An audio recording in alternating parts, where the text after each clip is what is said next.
আজকে আমি আপনাদেরকে মরলা মাছের শুটকি দিয়ে আলু ও মিষ্টি কুমড়ো পাতার দিয়ে মজাদার একটি শুটকির তরকারি রান্না করে দেখাবো। আমি মিষ্টি কুমড়োর পাতা কেটে নিয়েছি এরকম করে আর আলু এরকম করে কেটে নিয়েছি। এখন আমি রান্না করব। শুটকিগুলি কড়াইয়ে দিয়ে দিচ্ছি। কড়াইয়ের মধ্যে তেল দিচ্ছি,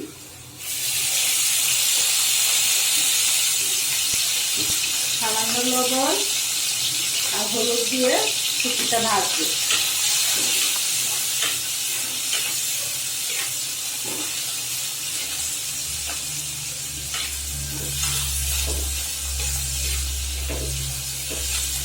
কিছুক্ষণ ভেজে নেব। এবার ভেজে রান্না করলে শুটকি তরকারিটা অনেক টেস্ট হয়। আপনারা বাসায় অবশ্যই ট্রাই করে দেখবেন, এভাবে রান্না করে কত মজা হয় তরকারি। এখন আমি ওই শাকগুলি দিয়ে দিচ্ছি।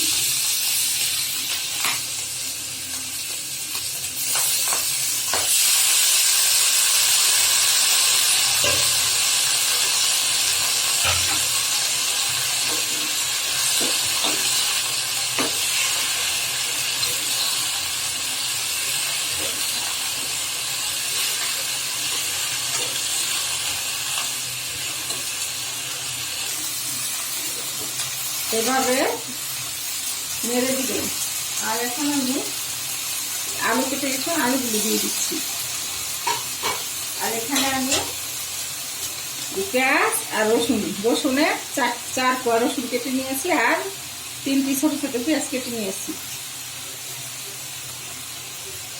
এখন আমি এখানে শুকনো মরিচের গুঁড়ো দিয়ে দিব 1 চামচ, হলুদের গুঁড়ো দিব 1 চামচ আর ধনিয়া গুঁড়ো দিব 1 চামচ।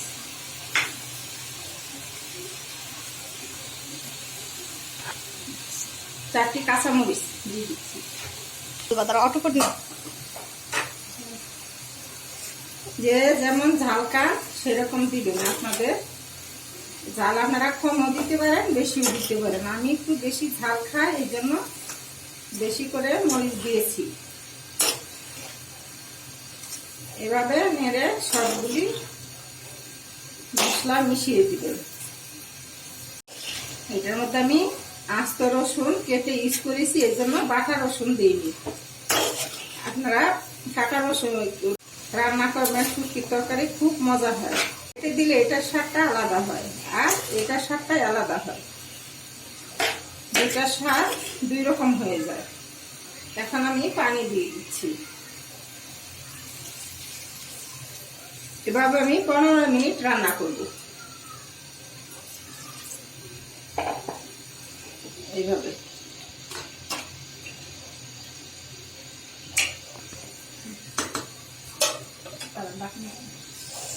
এখন আমি ঢেকে দিচ্ছি। 15 মিনিট পর আসবো। দেখুন হয়ে গেছে আমার মজাদার শুটকির তরকারি। আপনারা এরকম যখন হয়ে যাবে তখন আপনারা উঠিয়ে নেবেন। এখন আমি আপনাদেরকে পরিবেশন করে দেখাবো।